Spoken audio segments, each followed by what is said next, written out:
Welcome. We have Nick Kyle here to deliver a guest artist talk. Nick Kyle earned his Bachelor of Arts in Art and Education in 1965 from the University of Central Oklahoma.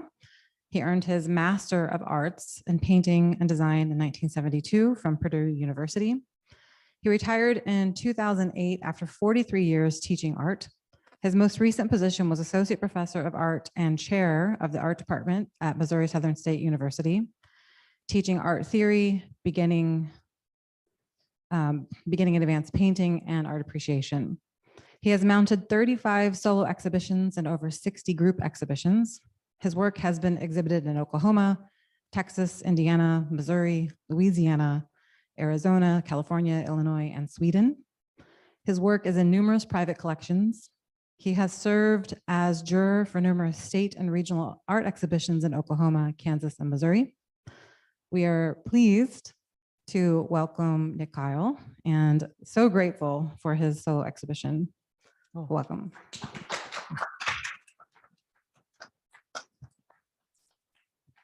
Nice. Thanks for everybody coming. It's like old home week here. One of the things that I'd like to thank Christine for inviting me and the Missouri Art Department, Frank Fisker. And I would also like to add Donna Pooley. She's kind of kept me on track all this time, keeps us all afloat. So what I'd like to talk about tonight is as well as being on Zoom, and thanks to all the folks that are joining us on Zoom, but I'd like to talk about how I work. And I paint in different styles and different series. And that started back in the early 70s when I was in graduate school. That still continues today. I do very painterly exhibits and very airbrush hard edge exhibits. I'd like to talk a little bit about my background. I went to 7 grade schools, 2 junior highs, 1 high school, and 5 universities. I was a Rhodes Scholar, ROAD. And I went because my dad was in the oil business. We moved every 2 years. And because of that experience, I really got used to meeting people and making new friends every 2 years. So I enjoy people, and that's what I really loved about teaching. What I also want to talk about is how I work and what inspires me. And I need the things that are different. I like to invent things and different ways of seeing. One of the things that reflect in my work the most or inspires my work the most is travel and music. Rose and I, my wife, we get to talking about how we wound up where we are in terms of what we like. Neither one of us had families that pushed us into, early art classes and all this stuff, but we wound up, we like extremely contemporary music, classical music, and extremely contemporary art, cutting edge stuff. It's always amazing to us because we didn't have a background in that. We've just both arrived at it. So one of the main things in my work that is, and it took me a while to sort of, I was looking at what is my style? It's color. Color is the basis of most of my work. So what I'm going to talk about is that my parents, to begin with, were very patient. My mom just loved to tell the story that I did my first mural when I was 6. I did a complete haul with red enamel paint. It was all over me. I went in, changed clothes, came back out. Nobody knew it was me. Of course, she was so great about that. I also would rob all of her clothespins. I just like to make things. So I would take her clothespins, separate them out, put them crossways, I made a fleet of 24 airplanes. And then I got in her nail polish and painted them all. And then when she went to hang her clothes up, there was nothing there. So another thing is I always drew pictures of all the relatives, pencil drawings. I did that all my early years. And I also like to make things with my hands. I made a cigar box, violin, a scrap wood cabins in the backyard. And then I did tons of the model airplanes. On my grade school report card, it said he draws too much and he daydreams too much. And I kept that because that's me. I still daydream too much, but it's my life and I love it. It's one of the things I like to say. I like to invent things and I like to do different things. I learned to make gunpowder with my 5th grade chemistry set. And I took that as I got into high school and I started making bigger batches. And why my parents put up with it, but I had a tub in the garage and I mixed up this huge batch and I would build giant skyrockets and they would go blocks. And so I'm amazed. I was testing some out and it got out of hand and it melted all of my plastic models, my ships and airplanes and everything. So, I mean, why boys get raised and grow up, it's amazing. Another thing is that it took me, when I was getting into art, I only took 2 public school classes, one in the 5th grade, which was exciting.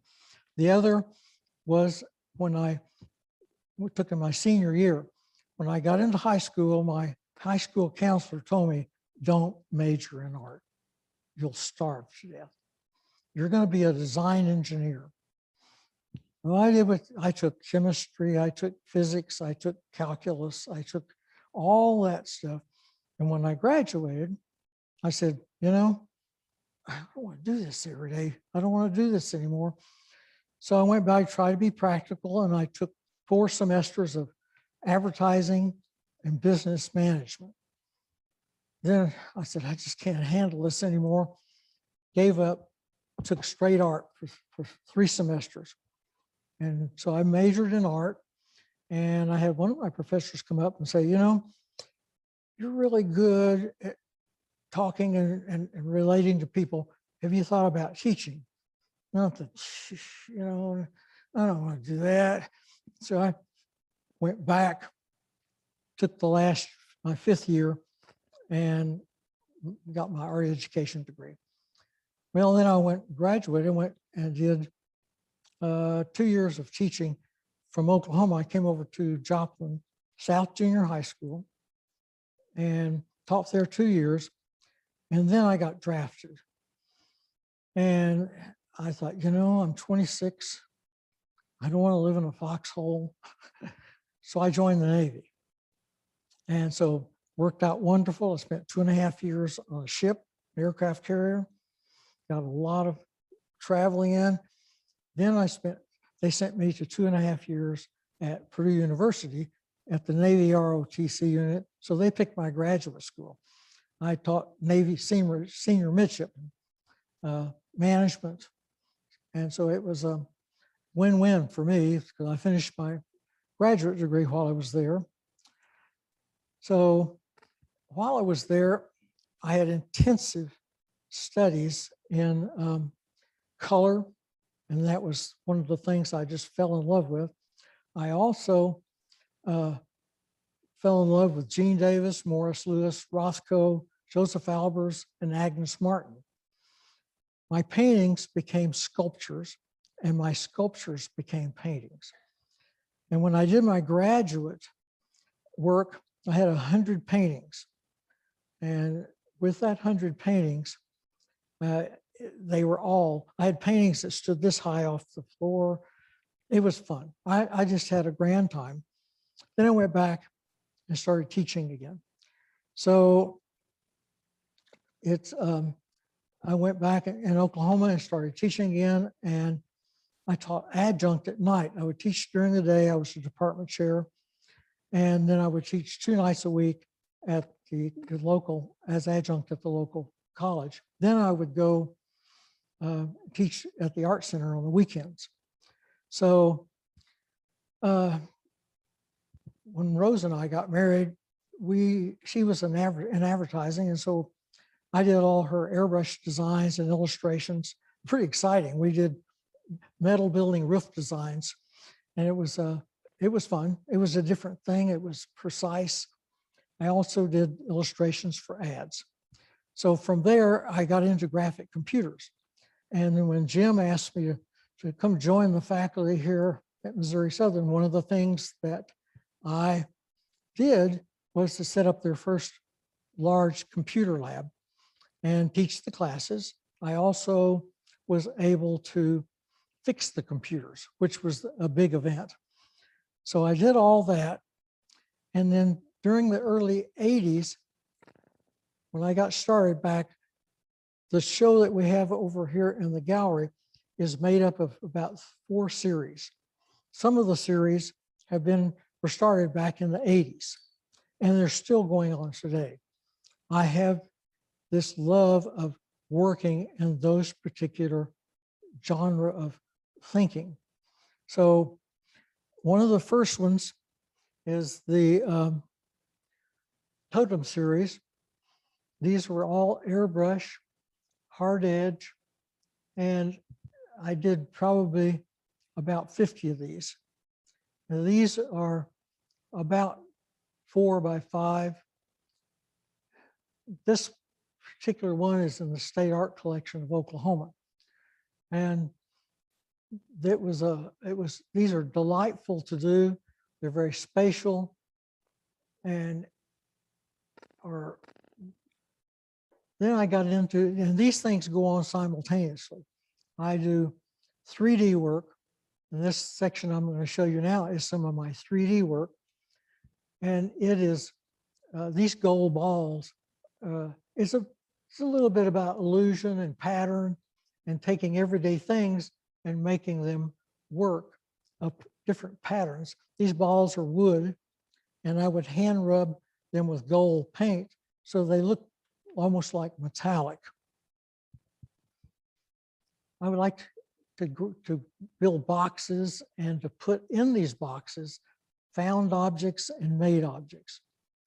So each of these series of creating these different found objects have this different ethereal feeling of reflecting how I feel about the world.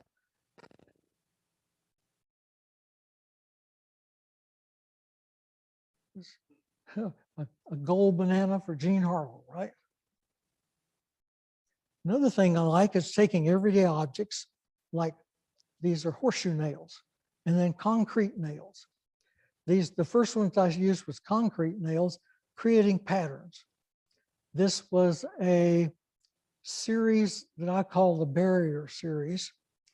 And these were some of these concrete nails. And then I discovered horseshoe nails are much more refined, much easier to handle, and I could cut them to fit the different patterns. So I started this, and I created this series. I made several of these, and every time I would show these in a gallery or in a small museum, people would steal the glasses, the communion glasses. I guess they had to have their own ceremony.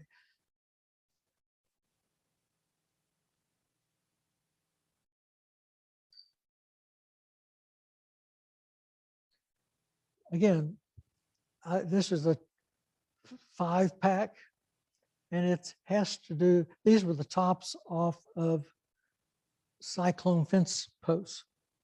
So I like finding things. I mean, going through Lowe's is really fun because I can find all these things that can be extrapolated into something. This is another 5-pack with the gold wooden balls. I hung this in a show over in the Boot Hill, a small college there. They hung it very poorly and it fell off the wall and balls went everywhere. I got out the glue, glued it all back together in time for the opening. So this is called Travels, and it has all the languages of the countries that I've traveled to. I also like to do things that have to do with our subatomic influence about the universe. This is called string theory. Each of the different layers is 3D pieces that have been cut out, sanded and painted, and then all set up. And this is in a collection here in town. This is another one that looks like a package. This is another 3D, another painting that's 3D. It's 7 feet tall and has wood sides. A lot of my beginning paintings, I painted all the way around the sides. Some of them are quite deep. A lot of the pieces that I do now have wood sides and structures that I made a few myself, but then I discovered Cleo Copeland. She could do beautiful, wonderful boxes, and then I would put the tops on and do all the rest. This is a word forms number 3. I've sold 2 of these.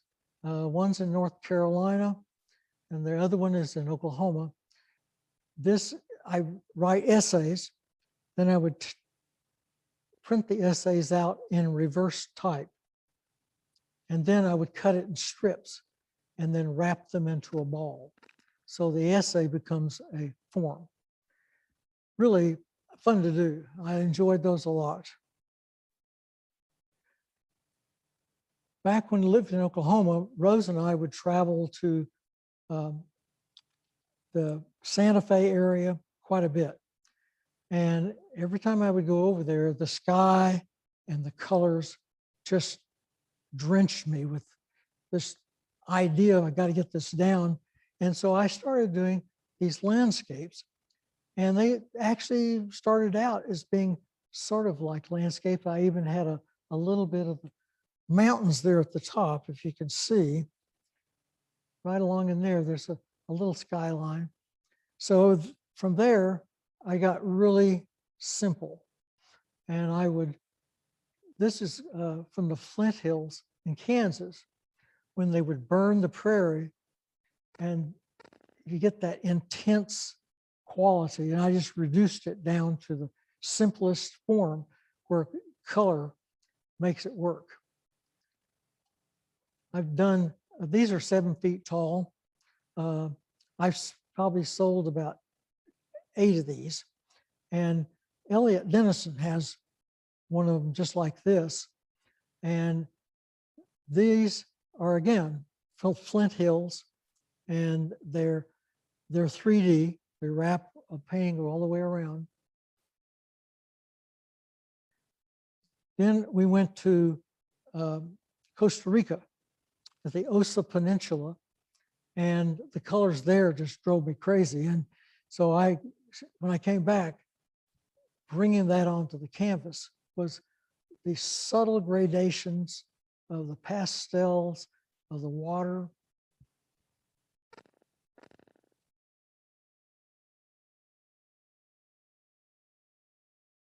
These are about 3.5 by 4 feet tall.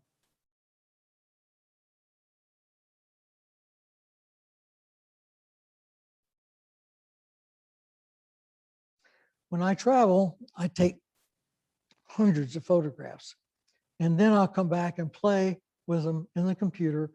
This was from Yellowstone. And then I was looking at a potential series of how to do this in a painting. So you get these different ideas, and I will work on an idea mentally for many, many years before I put them down on canvas. Now, one of the series that I did was at Quartz Mountain, which was a fabulous art school in southwest Oklahoma. You could study with the best of the best. And I took pictures of our shadows on the sand out along the lake. And then I thought, let's do some paintings. So I did a whole series of paintings based on these shadows. These are about 4 by 5 feet paintings. They are all airbrush, but it starts with those pictures that we did with shadows.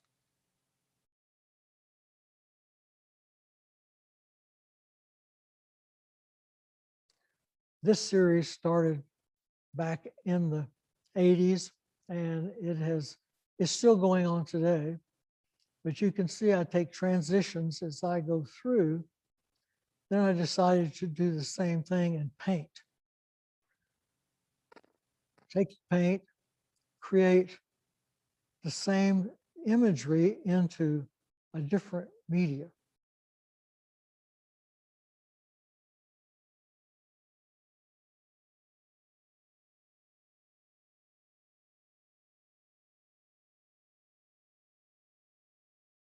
I call this series the Journey series. It mainly reflects my life.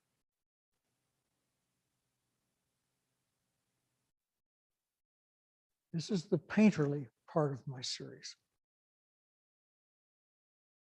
I call this one Blue Rain. I did a suite of drawings on one of our trips to take the students to Sweden, and they're in Orion's collection. So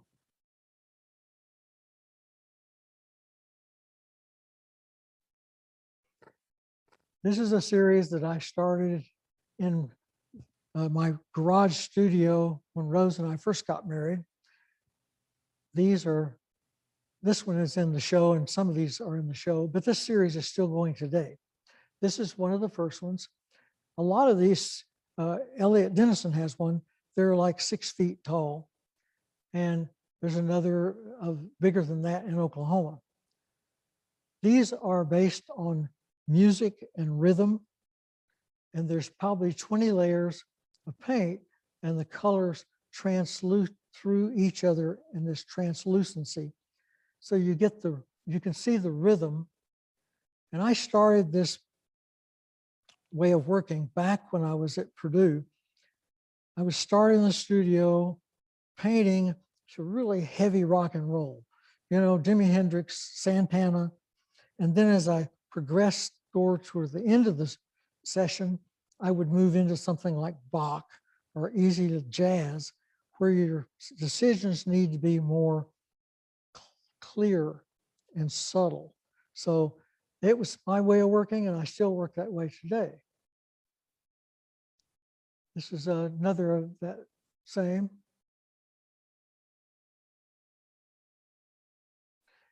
This one and the one before and this one are in the exhibit now. These are new pieces that I'm just painted. Another series that I started, and I loved the small work show at Spiva.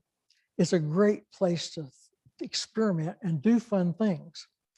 So I did one of these for the exhibit, and Bill Perry bought it. He bought the very first one, and it was like this. It was about 12 by 12. So I got started on those, and they're extremely hard to make. They're about illusion, because this is actually made of 1/4-inch thick masonite. And then I would bleed and blend the edges so that it looks light and it floats off the wall.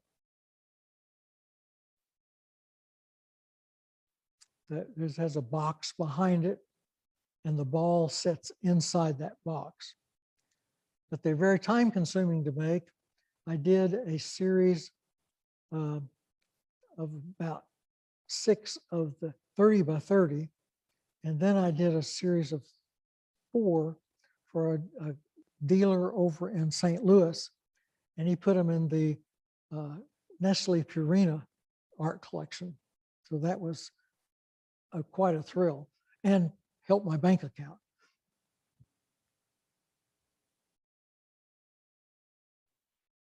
Using the same shared technique of floating off the wall, these are opposed plane series. Gives a little different way of looking. This is about 3 feet long, floats off the wall, has the blended edges where it comes to a point. This is another series of that same making. It's called opposed planes. This is the series I started probably 10 years ago. All right, it has to do with rhythm and music. So you can set up different rhythms and different colors to translate music into a visual element. All these are big boxes that stand off the wall from 3 to 5 inches. These are in the show over here, a lot of these. Some are new and some are a little older. This whole series, you can see the edges, how they are an object with a masonite top. But these all have to do with color, the subtle gradation of opposed colors. And then I started a series a long time ago, painting on PVC pipe. You have to use an oil-based primer on the pipe, then sand it, and then the acrylic sticks to it like glue. So, and I put a metal top on these, so it's totally sealed. But those are really fun to do. I think I created one of these. The first one was for Jim Bray. It was a lamp, and it had lights that went out of the top of it. It was pretty, it was fun. This piece is quite tall, and again, it has to do with color and color relations. You'll notice how the same color goes all the way up, but it looks lighter here to darker. This is gradation, and it almost becomes the same value at the bottom. This one is the same. You can see how the colors transition down and creates this illusion that most people, they'll stop. And it was always fun. When I had this show at Spiva, this piece, a lady came in and she says, I can do these. I can do this stuff. She came out and she says, no, I can't. And it has to do with knowing color, knowing how to set up. I mean, some of these have about 20 and 30 layers of paint to get that perfect gradation. This is a little shot of the exhibit itself. I'm so pleased at the way Christine and her crew hung it. They asked if I'd had any way I'd like to hang it, and I said, absolutely not. I would hang it really boringly. So it's fun to see how other people put together your ideas. This is a Santa Fe piece.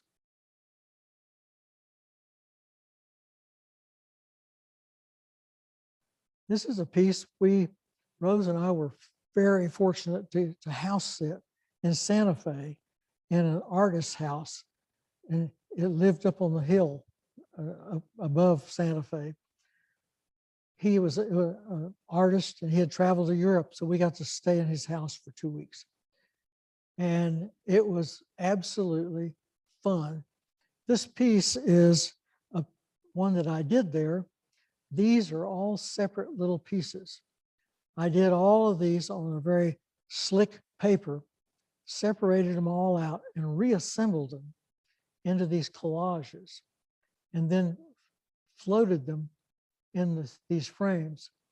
Again, Cleo is a masterful framer for this type of stuff. This is the markings, is the series that you see here, and those are here. This is some new things that I've been playing an idea. This has to do, again, with our thinking of how our universe is put together. You think of wormholes. This particular one is called Portal. And it is reached a feeling of I like of a lot. And it was done first in collage, and then I painted it. So I've got more lined up to go on that one. This is another series. We actually went to Sedona this year, rented a house, stayed in the house and brought in meals, and then hiked all day. So the subtle colors of that area just was fantastic. So I put one of these, and again, I try new things in the small work show at Spiva, and it sold. This was the second one. It was very similar, but this is much bigger. This is the third of that series, looking at the more cooler evening hours of Sedona. So this is just getting started. I'm happy with it, but I don't know where it's going yet. I like making things, and this is like a big sculpture to me. I've been in the boat races at Wildcat Glades down on the Shoal Creek since the beginning. I've designed and made 5 boats. And if you'll see the boat itself is like one of my big paintings. I airbrushed and painted it.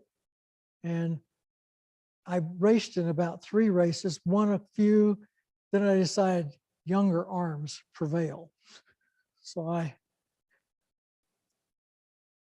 this is the last boat I designed, and it was a bluebird, and it's 9 feet long and weighs about 40 pounds.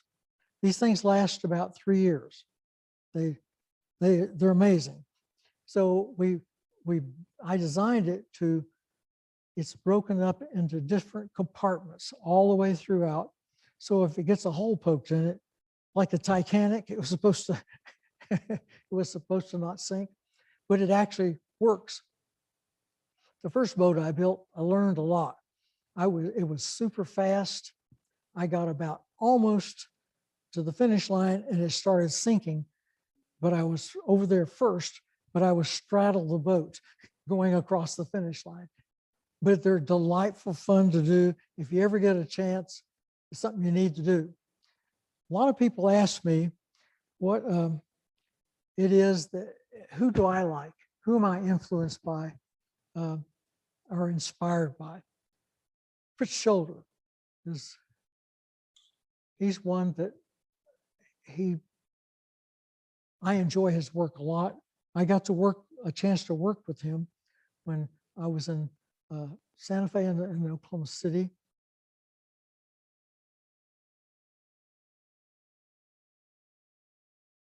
This is Gerhard Richter. I actually, for my birthday, we flew to Chicago, and he had 2 museums full of his work there. And it was the best birthday ever. He paints very photographically like this. Just amazing.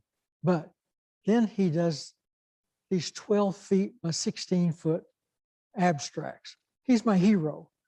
He can do it all. You know, it's amazing. These are just stunning paintings. You know that one?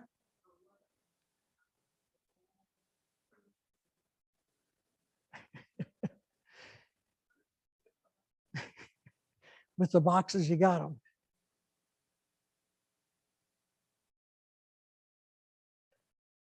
Nathan Lavera. His figures I love a lot, just like they're ethereal, they're moving. And that's it. I liked being an artist. I enjoy being an artist. It's something that made me what I am today. But when I got into teaching, I discovered that I enjoyed teaching just as much as I did art. So teaching was equally gratifying. So what I had to do was I'd teach all day and I'd paint all night. So it became a fulfilling dream on my part. So it also, I got to meet my wife. She was one of my students in one of my drawing classes. So I feel much better about the whole ordeal. Any questions?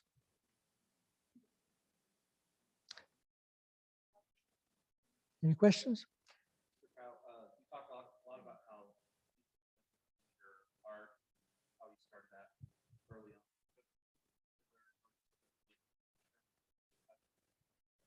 on. Well, actually, you know, I think Gene Davis would be one that his rhythmic lines and strokes kind of got me in that. So, and I'm very receptive to rhythm. I'm a very rhythmic person. And so that helped me blend into that, you know, practice. Are there any other questions? I have to hand you the microphone so that Zoom can hear you. This way they can hear you on Zoom. No, we'd have to sit and talk for an hour. I have questions about how would you describe the work that goes into the construction before you ever start painting? And there is an awful lot of handwork in there. And I would think you'd just be worn out and ready to go to something that was more two-dimensional. There's and it's just an observation.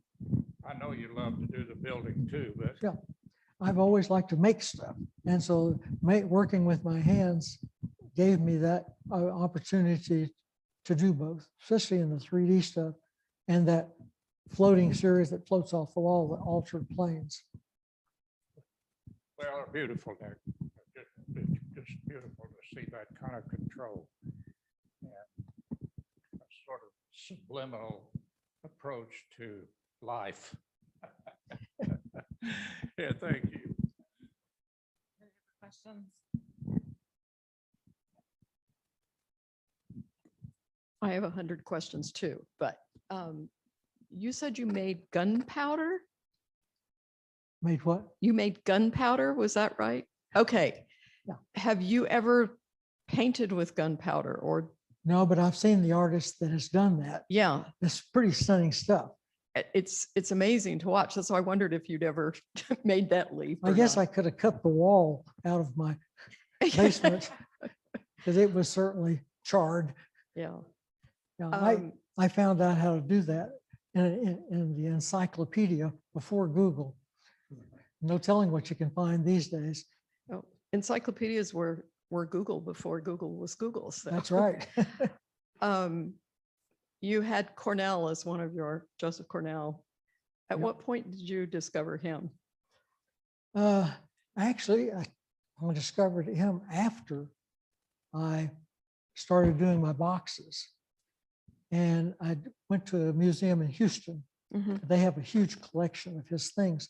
And that was, you know, such a revelation to see his work in person. And then it fed back into the stuff I was doing. Mhm. It opened up doors, you know, we're influenced by so many people as we're growing, and you take those influences and you do things with them and then you move on. we all share with each other. Oh, absolutely.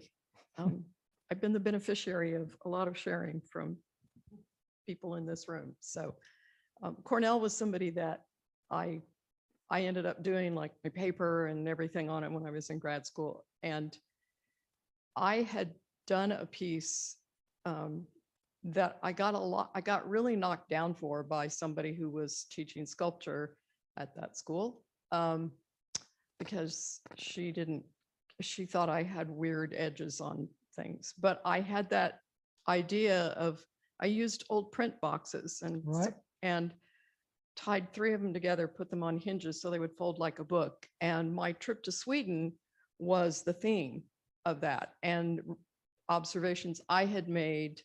And each of those places held some aspect of the visual things that I saw that tied together, like the Viking ships looking like a goose standing there with its head in the air, and also shaped like the lupine blossoms that were blooming and that kind of thing.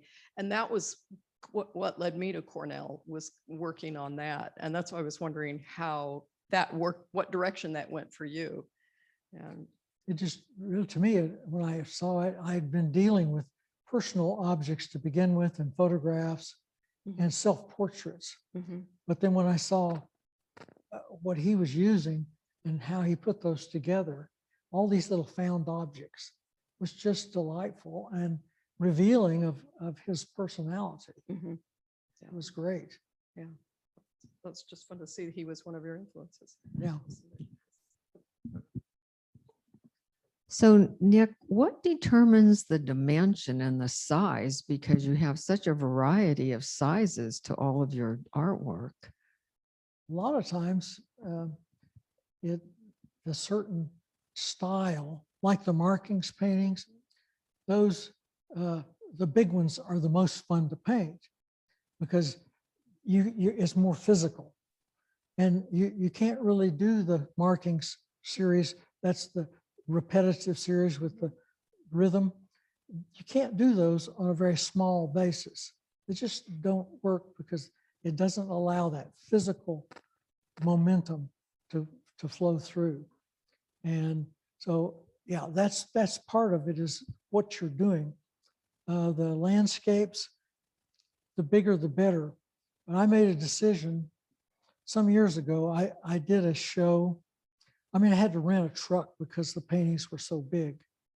And so after that, I made a promise to myself that if it didn't fit in the back of my van, it wasn't going to go.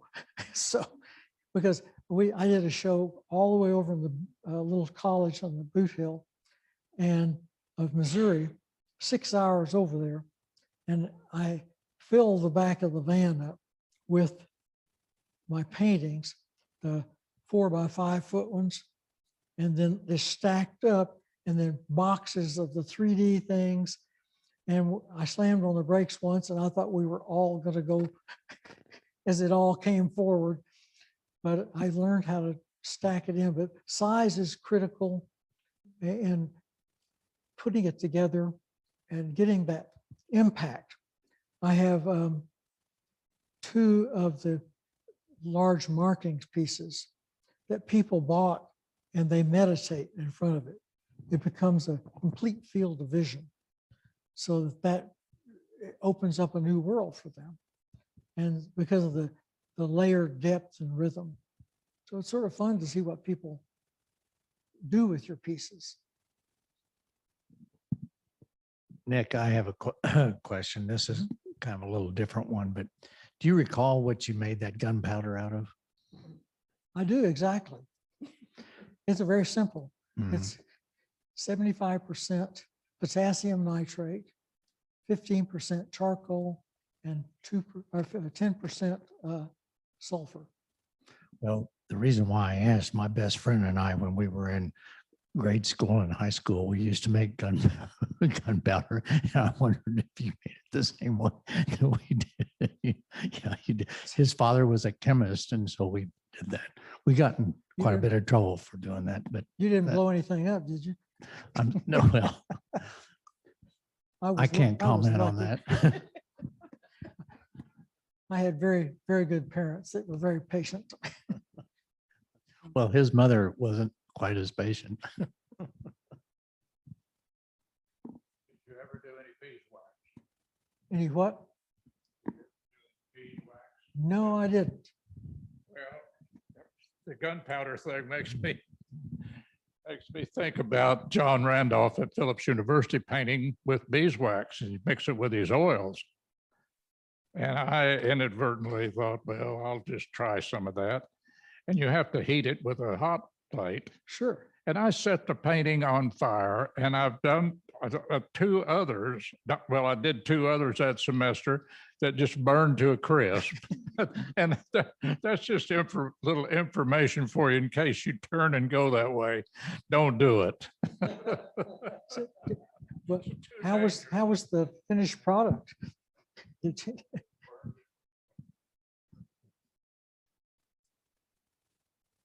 I just wondered, did you keep the finished product?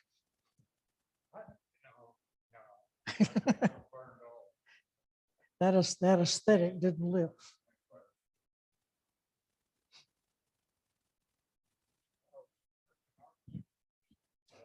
You have that time in history. And I think it came from OU. Bavinger, I think, was experimenting with it. Probably while you were down there. Yep. And of course, he was very successful with those shape paintings and things he was doing too. But I admire the experimentation, and the products sometimes don't reflect all of the agony and the trial and error and things that go into painting. And you must have had some good days and bad days when you were in that studio sawing those boards up and so on. I have almost all my fingers. I have a question back here.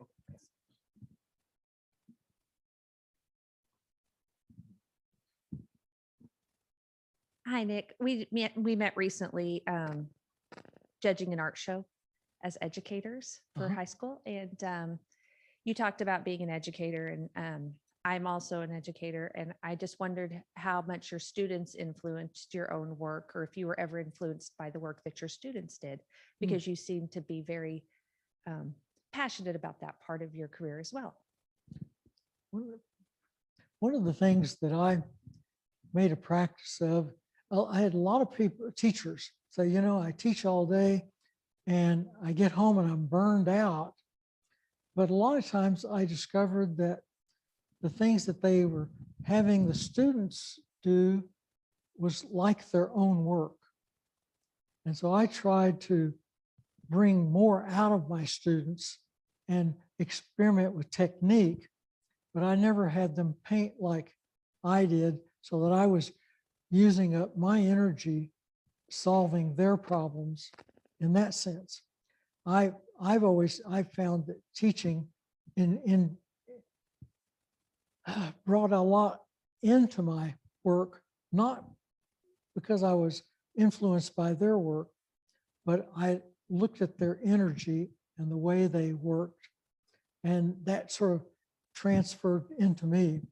I've always liked the teaching aspect of it a lot, but it never drained me from doing my own work, because I was working on something totally different. I taught watercolor, realistic watercolor for about 10 years at the junior college and at the art center there in Oklahoma. And it was invigorating to deal with, because I'd always done realistic art all my life until I got into college. And then that just opened up a whole new realm for me. So in the school, we did deal with techniques and ways of painting and ways of seeing the world, but I tried to bring out of them where they wanted to go and not have everybody do the same thing. So it saved that aspect of it. Have you found the same?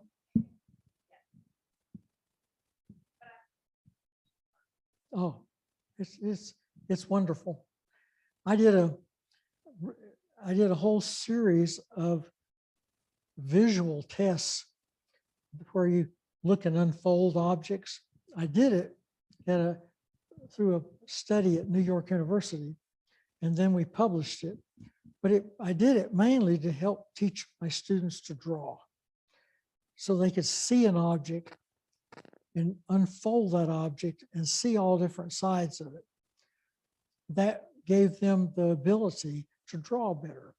And it worked out so well that I, was able to teach that to other teachers to use that technique and teach the kids to see.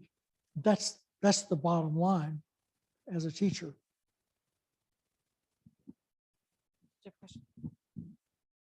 Mr. Kyle, I just wanted to let you know the first time I saw your work, it was such a mystery to me.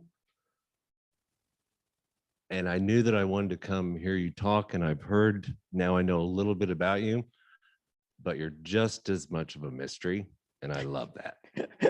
Thank you.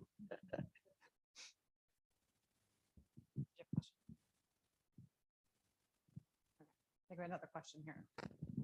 Well, I was literally going to ask the exact same question that Amber did. But to go on along with that, one thing I don't think was mentioned too much tonight was some of your honors as a teacher.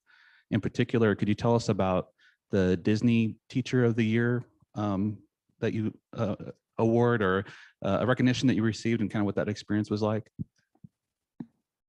That was my 15 minutes of fame. And it was extremely exciting and gratifying to be honored. It was the Disney American Teacher Awards. And I was the Visual Art Teacher of the Year nationally. And what was delightful about that was the honor was great. But meeting all the other teachers that were involved in that program was so exciting and so invigorating.